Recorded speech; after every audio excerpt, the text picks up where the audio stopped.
सभी को सादर जय जिनेंद्र। कोरोना काल में चूंकि हम लोग मंदिर नहीं जा पा रहे और एक दूसरे से जुड़े नहीं हैं, तो पर्युषण पर्व की आसान सी परिभाषा मैं टेक्नोलॉजी के माध्यम से आप सबसे पहुंचा रही हूँ, ख़ास तौर से यंगस्टर को और अपने जैसे हमारे मित्रों को। तो धर्म, बच्चों को भ्रम की स्थिति पैदा होती है कि ये धर्म है या धर्म के लक्षण।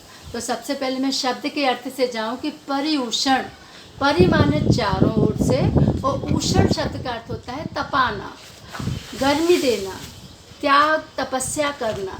तो ये चारों ओर से हम अपना ही टेस्ट करते हैं, परीक्षा देते हैं कि हम अब कितना आगे बढ़ गए। तो ये पर्युषण शब्द का अर्थ है। धर्म का अर्थ क्या होता है? वस्तु का स्वभाव धर्म है। जैसे जल का स्वभाव शीतलता है, अग्नि का स्वभाव उष्णता है, ऐसे ही जीवात्मा का स्वभाव सरलता, सादगी, शांति, सहनशीलता, समाने की शक्ति। ये सारी जो शक्तियाँ हैं, जो सकारात्मकताएं हैं, ये हमारा स्वभाव है।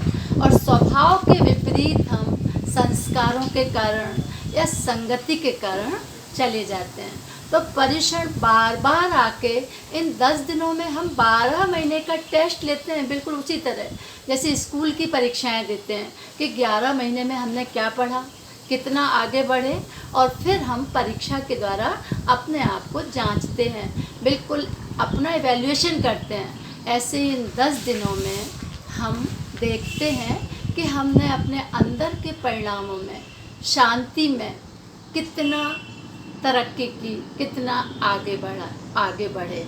तो सबसे पहले तो ये धर्म के 10 लक्षण हैं, अर्थात जो भी व्यक्ति धर्मार्थी होगा, जो भी धार्मिक होगा, वो इन 10 लक्षणों को प्रकट करेगा, या करेगा नहीं, स्वतः उसके अंदर से प्रकट हो जाएंगे। धर्म के 10 लक्षण कौन से हैं? उत्तम क्षमा, आर्जव, मार्दव, सत्य, शौच, संयम, तप, त्याग, आकिंचन और ब्रह्मचर्य। इस तरीके से एक एक दिन मैं एक एक धर्म के लक्षण को विस्तार से लूँगी। तो आज का दिन हमारा उत्तम क्षमा का दिन। क्षमा का अर्थ सामान्य भाषा में हम सब जानते हैं कि अगर कोई गलती हो तो हम तुरंत सॉरी बोल देते हैं, लेकिन जैन धर्म में गहराई में जब हम जाते हैं तो हम देखते हैं कि क्षमा दूसरों को नहीं करना, स्वयं को भी क्षमा करना है। हम प्रातःकाल नियम लेके चलते हैं कि आज जो जो परिस्थितियाँ आएंगी, हम उनमें प्रतिकूलता भी हो तब भी क्षमा भाव धारण करेंगे, रिएक्ट नहीं करेंगे। और जब शाम को प्रतिक्रमण करते हैं तो हम देखते हैं कि दिन भर में कहाँ कहाँ हमसे चूक हुई, कहाँ कहाँ हमने गलती की। तो शाम को हम फिर खुद से क्षमा मांगते हैं। गुरुओं का सानिध्य हो तो गुरुओं के सामने भी अपनी गलतियाँ बताते हैं और प्रायश्चित करते हैं। तो सामान्य भाषा में जो सॉरी है, आज की चीज़ आज को चुकता करना है, धर्म की भाषा में वो हमारे स्वभाव का एक गुण है, धर्मी का एक लक्षण है, और जिसका नाम है क्षमा। कहते हैं क्षमा रूप चिंतामणि, लखी जिन्होंने पास, 3 लोक की संपदा, बनती उनका दास।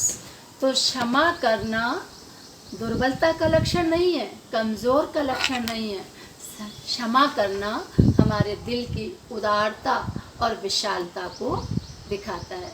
हमारे कई मित्र हमसे बोलते हैं कि हम जिन लोगों के साथ रहते हैं, वास्तव में उनके साथ हमारे अंदर इतनी कलुषता आ जाती है, उनके स्वभाव से हमारा मेल नहीं होता, तो उनके साथ हम क्षमा का भाव धारण कर ही नहीं पाते।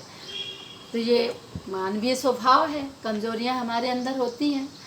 पर इसके लिए हमें उन व्यक्तियों से जिनसे हमारी वैचारिक मित्रता नहीं हो पाती, या लगता है कि उनके साथ सोच को मिलाना मुश्किल है, तो आचार्य प्रमाण सागर जी हमें हर शंका का समाधान देते हैं कि ऐसी जगह हमें एक निश्चित दूरी बनाकर रखना चाहिए, पर मन में बैर और कषाय को स्थान नहीं देना चाहिए।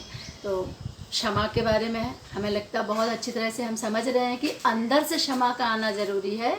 ऊपर से तो क्षमा स्वतः प्रकट हो जाएगी, और ज़रूरी नहीं है कि हर बार हम बहुत इतना ज़्यादा धैर्य हमारे अंदर प्रकट हो कि हम बिल्कुल ही त्यागी तपस्वी जैसे हो जाएं।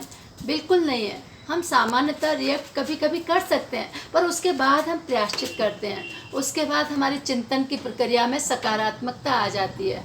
उसके बाद हम सोचते हैं कि ये गलती हमें दोबारा नहीं करना है। तो ये हम जैसे गृहस्थ लोगों के लिए इतना बहुत है कि हर दिन अपना हिसाब किताब चुकता करके लेट को जाने दो।